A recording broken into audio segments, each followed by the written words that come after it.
Welcome to Nature Calls, Conversations from the Hudson Valley. Our team's goal is to present science-based information about gardening and all things nature in New York's Hudson Valley. Hosts Jean and Tim, along with team members Teresa and Linda, are master gardener volunteers for New York's Columbia and Greene counties. So if you're interested in gardening or nature, or nuggets of information about what's happening outside your door, settle in. Enjoy the conversation. Whatever the season, we have something to say.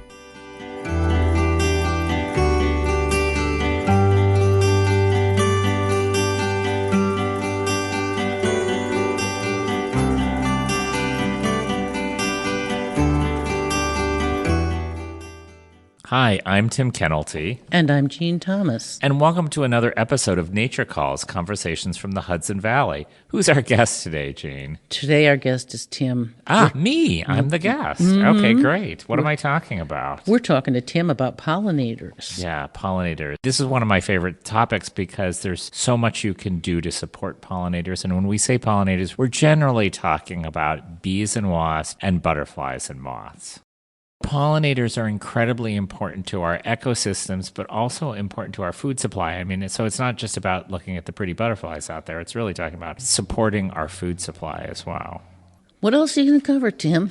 Well, I'm going to talk about the difference between bees and wasps, and I'm going to talk about all the different plants. In fact, you need to plant two different types of plants to support butterflies and moths. So you're going to talk about pretty stuff, too.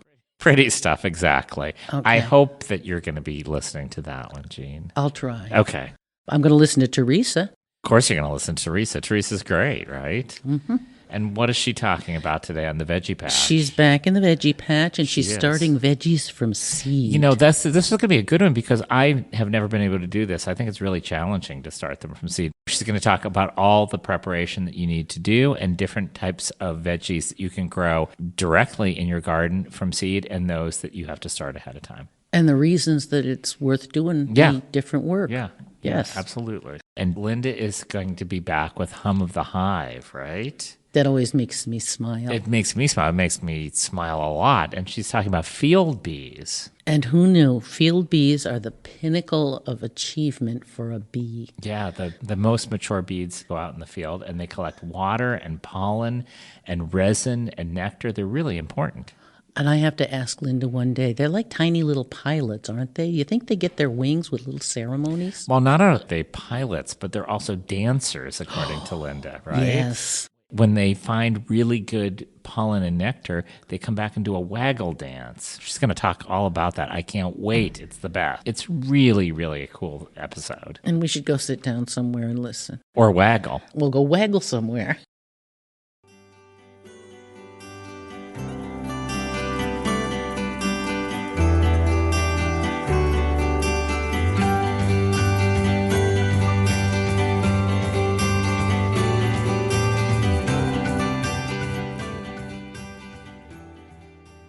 Hello, everyone. Today's conversation from the Hudson Valley is with Tim Kennelty. Tim is usually my co-host, but I refuse to let him talk to himself on the air. So it's just the two of us. And Teresa may be popping in a question or two. I'm asking the questions, he's providing the answers. The topic is pollinators. Tim, why don't you tell us how you got interested in pollinators? Well, first, Jean, thanks for keeping me company. I really appreciate it. I don't like talking to myself. I really appreciate the opportunity to introduce myself today. I am a gardener for 30 years in the Hudson Valley in the town of Taconic. I garden on about 13 acres with about an acre of plants. And I come from a family of gardeners. My parents were gardeners. My grandfather had a big vegetable garden, so it's really probably like a lot of our listeners in the blood. And I was also one of these kids who ran around chasing butterflies and catching frogs and things like that. And about 10 years ago in my garden, and after I had taken a course on native plants, it kind of hit me that the plants really have a huge effect on really supporting the insects and the birds out there. And I took more and more courses, and you'll probably find in future podcasts, I'm really passionate about native plants and pollinators. Okay, so where shall we start? How about a definition of a pollinator? Pollination is a really important part of sexual reproduction in plants. The pollinators are animals that are essentially taking the pollen grain, which is the male sex cell, from one flower to another. And when that happens, there's fertilization, and the outcome are seeds and fruit. And pollination, I think a lot of people think of pollinators as, these cute little bees in their garden, but pollination is incredibly important. The Xerces Society, which is a group that supports pollinators, has come out with some data, and they basically say that 1 in 3 bites of food or drink are the result of pollination, and 75% of plants on Earth need animals to pollinate them. So it's really key to our survival. It's a really, really important thing. So you mentioned bees, but aren't there other different types of pollinators as well?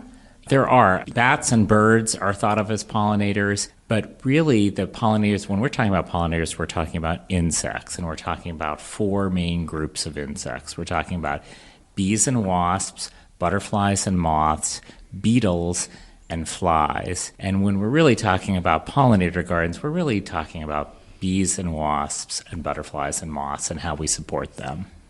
Okay, so we've got flowers and we've got insects and a nice little cooperation going on between them. What do we do about climate change and how the threat of habitat loss kicks in? Yeah, habitat loss and degradation and habitat fragmentation are really detrimental to our pollinators. In fact, studies show that 40% of our insects are on the decline. And climate change is really disrupting plant communities and causing geographic shifts that pollinators really, when they sync up with those plants, those flowering plants and that fruit, the syncing is not working anymore. So it's really serious stuff. And a lot of times, when you start reading about these things, climate change and habitat loss, it can be really overwhelming. What I like to tell gardeners is, and gardeners are, of course, the coolest people on earth, right? What I like to tell gardeners is they really can make a difference in how you think about your property, how you think about what you're planting and what you're not planting. They in the world, especially cumulatively, can make a difference. And how many times can we say that about things that you do in your world? Okay. We've reviewed some of the big picture issues. Now let's start with some particular pollinators. Let's start with bees. I know my garden's happy when it's humming. Is it mostly honeybees we should be encouraging? I hear a lot about how much commercial agriculture depends on them. Is it the same with nature preserves? And how about our home gardens? Yeah, honeybees are incredibly important pollinators. You probably know that they were imported from Europe, and they're incredibly efficient because they are social, so they have hives, and there's many, many bees involved to go out and pollinate, and they're also portable, so a farmer can take a hive from one, say, orchard to another. So they're incredibly important in pollination. But there are native bees, too. We have a lot of native bees out there, too, that are great pollinators. So if the honeybees all went away, would the other bees step up or fly up? Yeah, that's a great question. We really are losing honeybees out there in large numbers. And as I said, the native bees are important pollinators, but we really don't want to lose either of them. As I said, pollination is an incredibly important part of our agriculture, so all of them are important. And what we do in our garden really is advantageous to both of them. So how many different species of native bees are there? It's pretty mind-blowing. In North America, there's 4,000 species of native bees. In our area, there's probably 300 or 400, something like that. So now at one time you mentioned the Farmscape Ecology. What's that about? Yeah, Farmscape Ecology is this wonderful organization in Columbia County that does a lot of work in studying bees and butterflies and other kinds of animals as well, and their website's really terrific.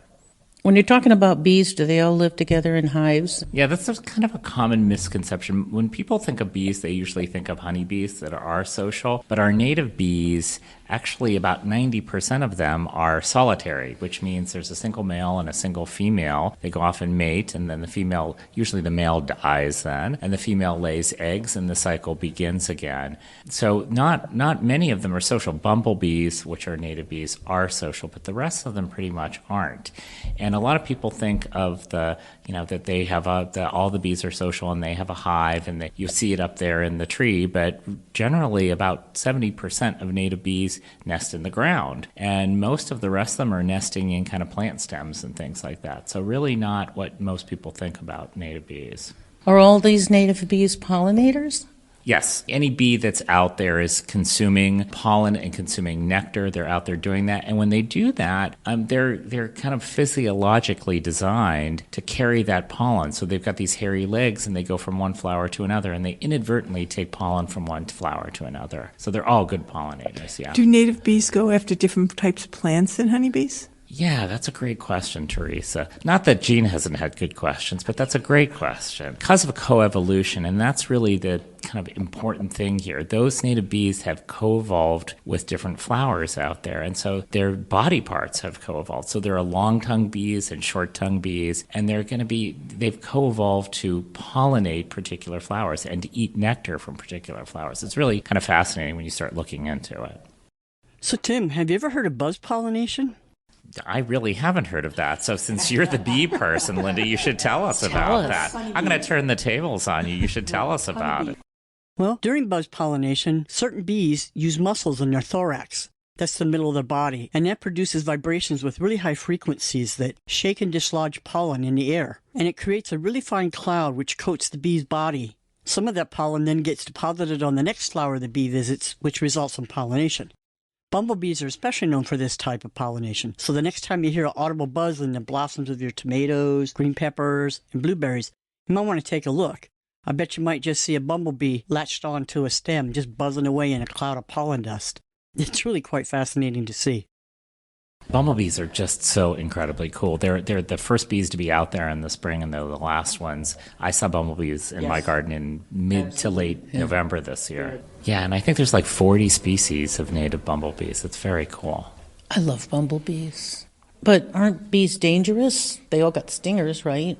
Yeah, everybody's afraid of being stung by a bee, especially non-gardeners. Most bees are not dangerous at all because most of the native bees, first of all, are not going to be coming after you because they're solitary and they're not protecting a hive. But also, most of them, the stingers won't even penetrate your skin. And in fact, honeybees are the only bees where the stinger will stick in your if you get stung in the hand, the only ones with the stinger will stay in your hand. You want to pull that out. Usually you're not going to have much of a reaction. I've been stung, and most people probably out there who are gardeners have been stung many times, but it's mostly not going to be a big deal. But if you do, some people are very allergic to bees, and if you do start seeing bigger swelling or you're nauseous or you're dizzy, you definitely want to seek medical attention. So gardeners who know they're allergic wander around with an EpiPen, no doubt. Absolutely. All right, so that's bees. What's the difference between a bee and a wasp or a hornet or a yellow jacket? Yeah, so they're very closely related, bees and wasps. What I always say is bees are kind of the vegetarians between the two species. Wasps, in their larval state, need meat. They need protein. So you've probably heard of parasitic wasps. They'll lay their eggs in other insects, and then in kind of a horror movie kind of way, that larva eats its way out of the insect. And some other wasps the mothers will go and get meat from carcasses from different animals, or they may even land on your hot dog and take that piece of meat. And then when they move into the adult phase, they really just need carbohydrates, kind of, sugary substances. I had a plum tree that had lots of plums laying on the ground, and that's where you'll find the wasp and the sugary substances, or in the side of a soda can or something like that. And the other difference is wasps and hornets and paper wasps, they're all pretty distinctive. They're a little bit different in size from bees, and a lot of the hornets will have kind of very distinctive black and white stripes, or yellow jackets will have, yellow and black stripes as well. So they're pretty distinctive when you're trying to differentiate between a bee and a wasp. Okay, let's assume that now we know the good guys from the bad guys, well, more dangerous guys, when we go outside. How can we make the environment more hospitable for them? Which plants are best to encourage? So really what you want to do for all pollinators, I tell people, is you want to have flowers blooming throughout the season, a variety of flowers. And what we're talking about in the spring, very early spring, March, April, are generally native trees and shrubs like pussy willows and red maples. Red maples are great nectar flowers, and you'll see it's the kind of the first plants that are blooming out there. Spice bush, really good nectar plants in the early spring. And then when you get later in the season, you're talking about things like goat's beard and Virginia bluebells. And then you get into kind of mid-season things like coneflowers and monarda and phlox, very good native nectar plants. And then to the end of the season, where you're really talking about plants like goldenrod and ironweed and asters, well into November, because there's still bees out there looking for nectar and pollen that late in the season. Okay, that sounds great, Tim. If you've got some property or a garden of any size, I'm picturing people sitting at home listening to this who have like their rookie gardeners, or they've got a little city courtyard garden. What can they do? Yeah, I mean, just like I said kind of earlier in the segment, you can make a difference no matter what size of a plot you have. And I always emphasize getting native plants. Native plants, there are native nurseries, specialty nurseries, but really as there's more interest in this topic, you start seeing them in your local nurseries and even in the big box stores. Sometimes they'll be labeled as native, sometimes they won't, but it's really easy to determine whether something's a native plant by just doing a quick Google search. Okay, and do some of them indicate whether they're good for bees?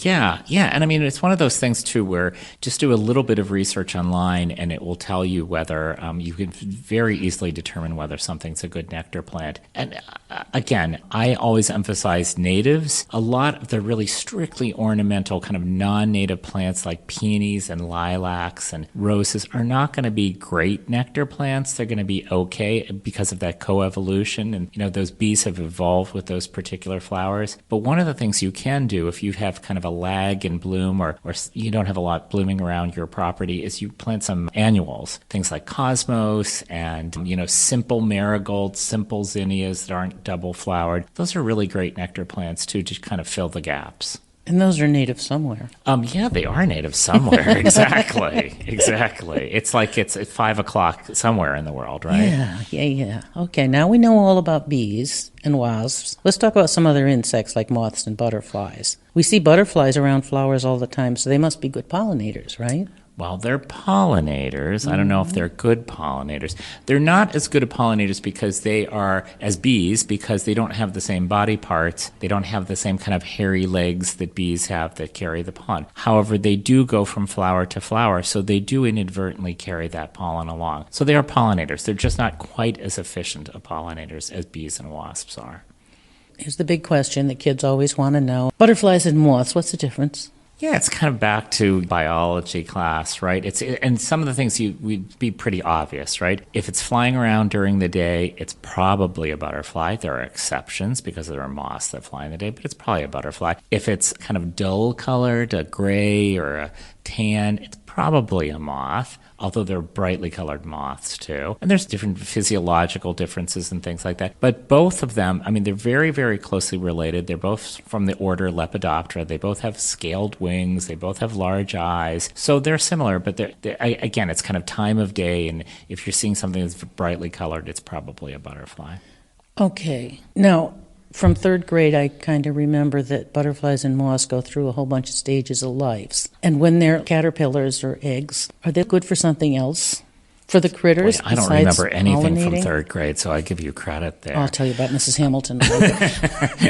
Well, the thing that's important, I think, that you're kind of asking about is there's 4 stages for butterflies and for moths. There's the egg, and then that egg hatches into a caterpillar, and caterpillars turn into a butterfly or a moth. So if you're seeing a caterpillar out there, it's going to turn into one of those. And then it goes into the pupa stage and forms a chrysalis, and it emerges as a butterfly. And why is that important? It's important because when that butterfly is in the egg and larval caterpillar stage, it needs different plants than when it's in the adult stage. It needs host plants as a caterpillar, and the butterfly needs nectar plants. And yes, I think the real question you were asking was, are caterpillars good for something besides just being kind of pretty and squiggly out there? Birds love caterpillars. It's like a really, really important food for fledgling birds. It's the power food. It's like blueberries for us. So here's a weird question. Spongy moth caterpillars seem to be a problem lately, that especially with people have a lot of oak trees and they seem to be doing a lot of defoliation. Does that mean that the bird population is going to go up because there's lots of food out there for birds? It is a good question. They do eat spongy moths. caterpillars. I don't know if they're as tasty to birds as other caterpillars are, but all caterpillars have, what those birds are looking for, which is fat and protein and carotenoids, which make the birds' wings, the colors they are. So the bluebirds are that color because of carotenoids. So you still want to deal with those because you're kind of balancing. They're probably doing a lot of damage to your trees. So that's an issue where you may want to try to get rid of those caterpillars. I go out and pull caterpillars off my trees. Throw them on the ground, so maybe the birds will find them on the ground.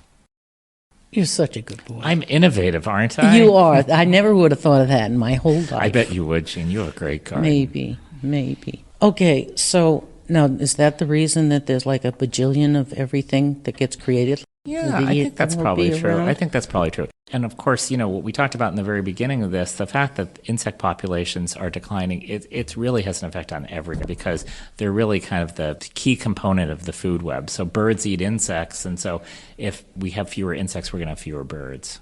Okay, so we want to encourage these beautiful creatures to succeed, and some are specific about their host plants and others aren't. Bees visit everything. Do butterflies and moths too?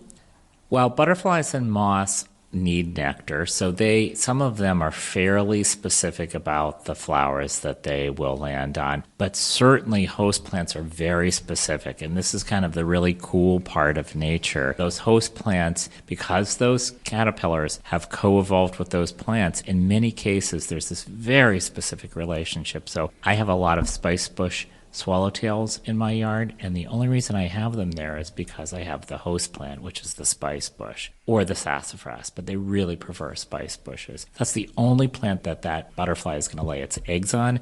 It's the only plant that caterpillar is going to be able to eat those leaves, and it's all about chemical compounds and coevolution. And then there are other butterflies that are a little bit less specific, like you've probably seen a tiger swallowtail, and it will lay its eggs on probably 8 different hardwood tree species, all native because it's co-evolved, but it's a little bit less picky. And kind of the fascinating thing is the habitat that you find that butterfly in is the habitat of the host plant, not the nectar plant, because they really need those specific leaves to lay their eggs on.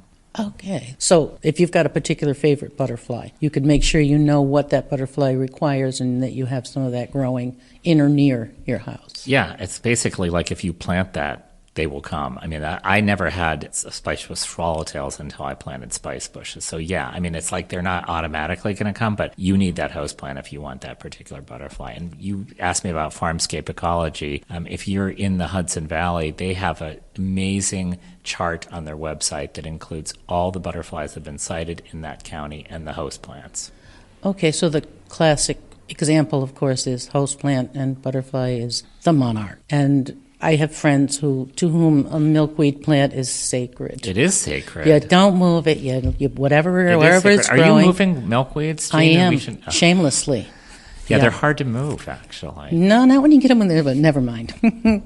Yeah, that's kind of the double whammy, right? The milkweed, and there's a couple species that are native to our area because it is the only host plant, that group of species, the only host plant for monarchs. And also, when it blooms, and it's really unusual, it's also an amazing nectar plant. So if you do have common milkweed, I know you're out there digging things out, which you shouldn't be, Jean, but if you do have milkweed in your garden, you really want to try to protect it or keep it because it's covered with bees and it's covered with other butterflies too. So it's the double whammy. All right, now in my own defense, I have many areas where I allow and encourage I think the milkweed. Butterfly police are coming after you. Yeah, well, then they can't find me. And I love the smell. The scent of those flowers is absolutely like honey in the air. I agree. Yeah. I agree. That's So one of my see? favorite things about it. Okay. Yeah. Okay. Am I redeemed? You have redeemed All yourself. right, Yep. thank you. Okay, so let's finish with this. What are some good sources to ID the insects we see our yards? So there's some great insect field guides. There's certainly a whole group of butterfly field guides. And, if you're really looking to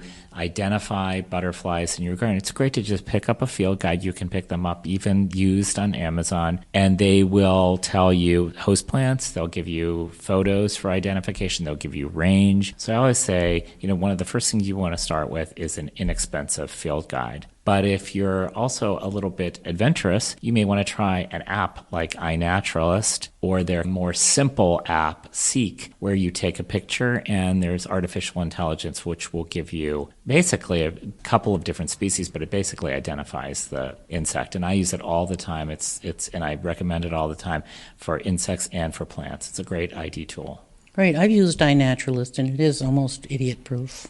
Well, I have stumped it, but yeah. Yeah. Yeah, I mean, you want to take a good picture, but it's an amazing resource, just amazing. And if you don't want to kind of register with it, if you don't want to include your photos as data, try Seek, which is also developed by them. And it's kind of all you do is click and you get the ID. Okay, so there will be links to all of these, or several of these at any rate, on our website. Okay. Thank you, Tim. Thanks, Jean.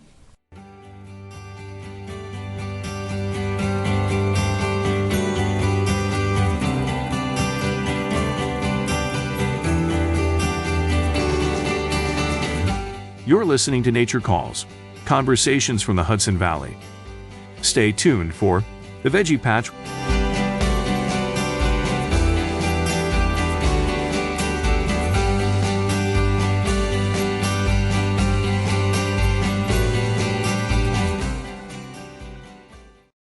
Thanks for listening to this update from the Veggie Patch. My name is Teresa Golden, and today let's talk about seed starting. For this subject, you have lots of options. Seeds can either be sown directly into the garden or started in containers, flats, or pots. They can be started indoors or outdoors and then transplanted into the garden. Obviously, you also have the option of simply buying seedlings from a catalog, garden center, or box store that can be directly planted. So why start seeds at home instead of buying plants? Aside from the personal satisfaction of growing plants from scratch, by doing your own seed starting, you can grow plants that will be chemical-free. You can also give plants a head start and thus potentially a longer growing season. The varieties available in your local nursery or garden center may be limited, so seed starting may let you grow heirloom varieties or harder to find options. And by using your own containers, you can also save money. Large seeds such as pumpkin, squash, beans, peas, and corn can usually be planted directly into the soil at the correct spacing, so they really don't have to be started indoors. A good rule of thumb is to sow seeds 2 to 3 times deeper than their width. Smaller seeds for crops such as spinach, beets, lettuce, and carrots can typically be gently scraped into the soil, but you'll probably have to thin them to get them spaced appropriately. Soil temperature has a major effect on the speed of germination. This is one reason why many gardeners opt to start seeds indoors and then transplant the seedlings once the soil is sufficiently warm, usually above 60 degrees. A soil thermometer will help you determine when it's safe to do this. Most warm season crops, such as tomato, pepper, and eggplant, are typically started indoors, grown for several weeks, and then transplanted outdoors to ensure a long summer harvest. Cool season crops can also benefit from an early start indoors, so they mature prior to summer heat. You can buy seed starting kits that contain everything you need except the seeds and soil, or you can use your own trays and containers. Regardless of which approach you choose to grow your own transplants from seed, you will use a soilless growing medium, typically containing peat, perlite, and vermiculite. Moisten the medium and transfer to the containers. Sow seeds in trays following the directions on the seed packet to ensure they are at the right depth and are starting at the appropriate time for your area. Cover the trays with clear plastic to create a high humidity environment and set them on top of your refrigerator or some type of heating pad to help them germinate. Once seedlings emerge, remove the plastic and move the trays under grow lights that should be kept on for 14 to 16 hours each day. Make sure to keep the light no more than 1 to 2 inches directly above the plants to prevent the plants from becoming too leggy. The room temperature should ideally be between 70 and 75 degrees. Keep the soil moist. Please don't overwater them. The first leaves that appear are starter leaves. They look alike on most plants. It's not until the second set of leaves that you will see individuality. Once these true leaves appear, you can transplant seedlings to larger containers, making sure not to crowd them. Keep them indoors until the weather is past the danger of frost or the soil temperature is sufficiently warm. Bear in mind that your seedlings will need to be hardened off prior to planting in the ground. The seedlings need to adjust to the wind and to natural sunlight, which can be hotter and brighter than indoor light. Over the course of a few weeks, bring them outside, perhaps in a sheltered spot so they can adapt. After this process, they should be ready to thrive in your garden soil.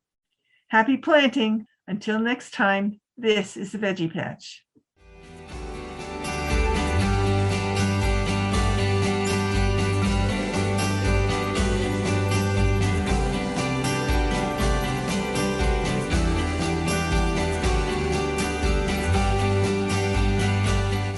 You're listening to Nature Calls, conversations from the Hudson Valley. Stay tuned for Hum of the Hive.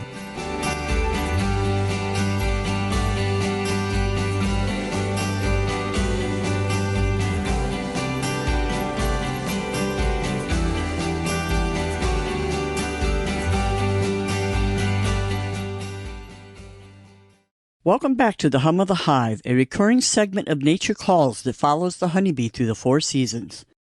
I'm your host, Linda Eidlet, a Master Gardener volunteer with Cornell Cooperative Extension of Columbia and Greene Counties, and a Cornell University Master Beekeeper. In the previous segment, we talked about how the first few weeks of a worker bee's life were spent working inside the confines of the hive as house bees, taking on roles as they aged that moved them increasingly closer to the entrance. Today we'll talk about the third and last phase as she takes flight as a field bee. An essential need of any living organism is to collect food and resources to ensure its survival, and of course honeybees are no exception. Honeybees forage for 4 things: pollen, nectar, water, and resin. Pollen provides essential nutrients to feed the larvae. Nectar provides carbohydrates in the form of simple sugars to feed the adults. Water is used to both dilute the thick viscous honey so it can be more easily sucked through their straw-like proboscis, and to also cool down the colony in the heat of summer. Think swamp cooler. And resin from certain conifers and other plants is used to make a substance called propolis, which has medicinal or antiseptic properties to help the colony stay healthy, and is also used to seal cracks and foreign surfaces within the hive. Regardless of the resource needed, honeybees have developed a fascinating means of communication to recruit a strong field force of sister foragers. It starts with a few scout bees who've returned with news of what they found on their foray. And to convey that news, they simply dance. It's called the waggle dance. Let's take a look at how it's done. When a scout bee returns, she climbs the comb and at a suitable spot stops and starts vigorously shaking her body from head to rear end, very much like a dog wagging its tail. This is called the waggle dance, and it's very effective at gaining attention. She waggles excitedly in a straight line for a certain distance, abruptly stops shaking to make a hard right turn to circle back to the point of origin of her dance.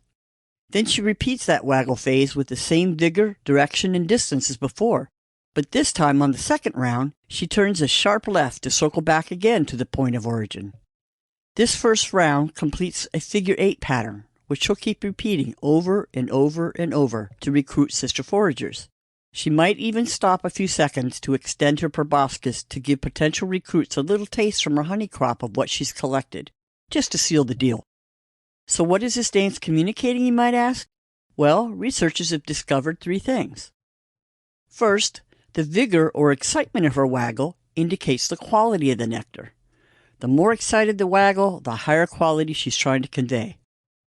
Second, she's telling others which direction this bounty can be located. Keep in mind that honeycomb is built vertically, that is, it hangs north to south, whether in a hollow tree trunk or a beekeeper's hive box. If our dancer is waggling straight up towards the top of the comb, she's telling others that the source is straight ahead of their entrance. If our forager is waggling in the reverse direction or down towards the bottom of the comb, she's telling her sisters it's behind the hive. If the direction of the path she dances is to the right, she's telling recruits they need to fly to the right at the very same angle she's dancing to find the resource. Conversely, if the angle of her dance is to the left, they must travel to the left as well.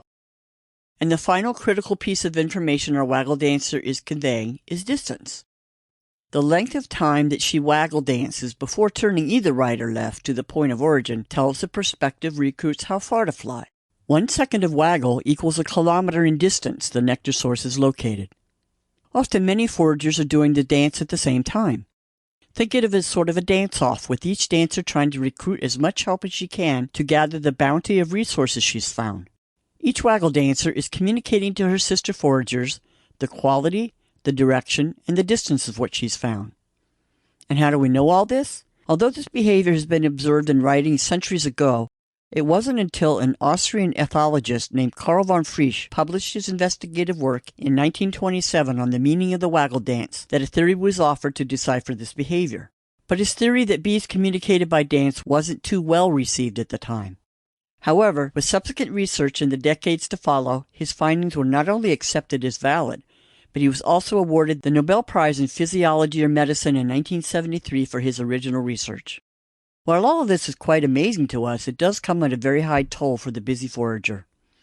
Weather permitting, foragers can fly up to 5 miles in any direction in search of forager, which is quite a bit of distance. And in her short period as a forager, she only collects 1/12 of a teaspoon of honey, so she has to make thousands of trips back and forth, back and forth, and back and forth. If we were to scale this up to consider what it takes to produce that pound of honey that's in your pantry cupboard, 768 foragers would have to visit 2 million flowers and fly over 55,000 miles. The point is that all this constant activity simply wears her down. So look carefully the next time you see a honeybee alight on your flower. You just might see a hairless forager with tattered wing edges, a clear indication of the wear and tear her body is taking to provide for the needs of the colony. It could truly be said she works hard for the honey. And on that note, we're out of time. Please join me again for the next episode of The Hum of the Hive as we delve further into the fascinating world of the honeybee. Thanks for listening.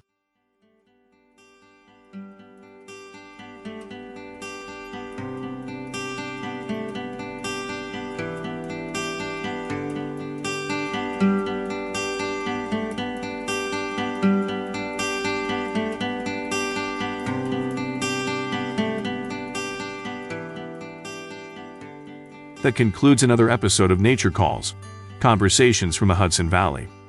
We would like to thank Sandra Linnell and Devin Connolly from Cornell Cooperative Extension of Columbia and Greene Counties for production support.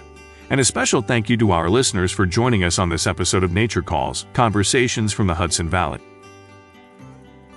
You can find links to any of the topics mentioned in this episode at our website at ccecolumbiagreen.org.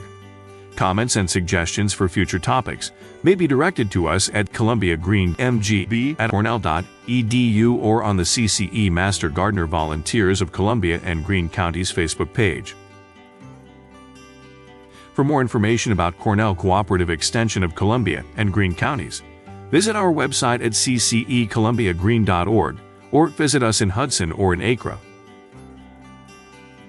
Cornell Cooperative Extension provides equal programming and employment opportunities